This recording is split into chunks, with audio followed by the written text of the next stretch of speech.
Praise the Lord. हम परमेश्वर के नियम शास्त्र के बारे में देखेंगे, लॉ के बारे में देखेंगे। तो the temple and the priests, तो जो नियम शास्त्र के लॉ में आज्ञा दी गई वो मंदिर के लिए और याजकों के लिए क्या थी। तो देखेंगे निर्गमन उसका 25वां अध्याय और 8वीं आयत और 9वीं आयत। और वे मेरे लिए एक पवित्र स्थान बनाए कि मैं उसके बीच निवास करूं। जो कुछ मैं तुझे दिखाता हूँ, अर्थात निवास स्थान और उसके सब सामान का नमूना, उसी के अनुसार तुम लोग उसे बनाना। लव्य व्यवस्था उसका 19वां अध्याय और 30वीं आयत पढ़ेंगे। मेरे विश्राम दिन को माना करना और मेरे पवित्र स्थान का भय निरंतर मानना, मैं यहोवा हूँ। पढ़ेंगे गिनती की पुस्तक उसका 18वां अध्याय 2री आयत और 4थी आयत।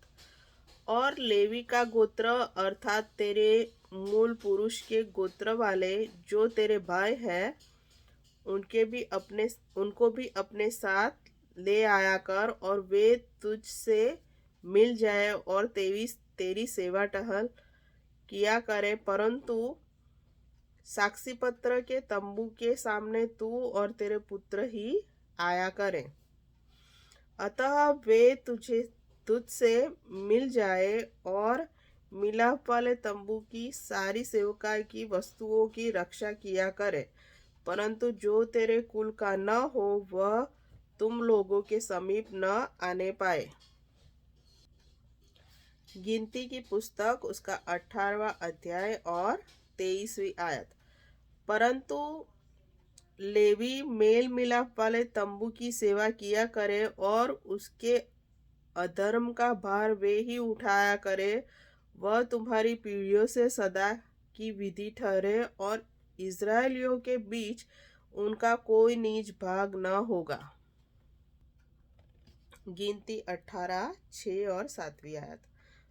परंतु मैंने आप तुम्हारे लिए भाइयों को इसलिए के बीच में अलग कर लिया कि और वे मेल मिलाप तंबू की सेवा करने के लिए तुमको और यहोवा को सौंप दिए गए हैं, परंतु वेदी की और बीच वाले पदे के भीतर की बातों की सेवा के लिए तू और तेरे पुत्र अपने याजक पद की रक्षा करना, और तुम ही सेवा किया करना, क्योंकि मैं तुम्हें याजक पद की सेवा दान करता हूँ। और जो तेरे कुल का न हो वह यदि समीप आए तो मार डाला जाए।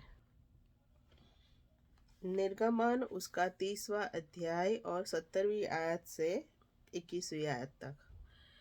यहोवा ने मूसा से कहा, धोने के लिए पीतल की एक हौदी और उसका पाया भी पीतल का बनाना, उसे मिलाप वाले तंबू और वेदी के बीच में रख कर उसमें जल भर देना, और उसमें हारून और उसके पुत्र और अपने हाथ पांव धोया करे।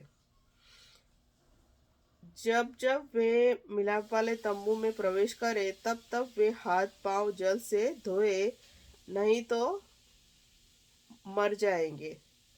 और जब जब वे वेदी के पास सेवा टहल करने अर्थात यहोवा के लिए हव्य जलाने को आए, तब तब वे हाथ पांव धोए,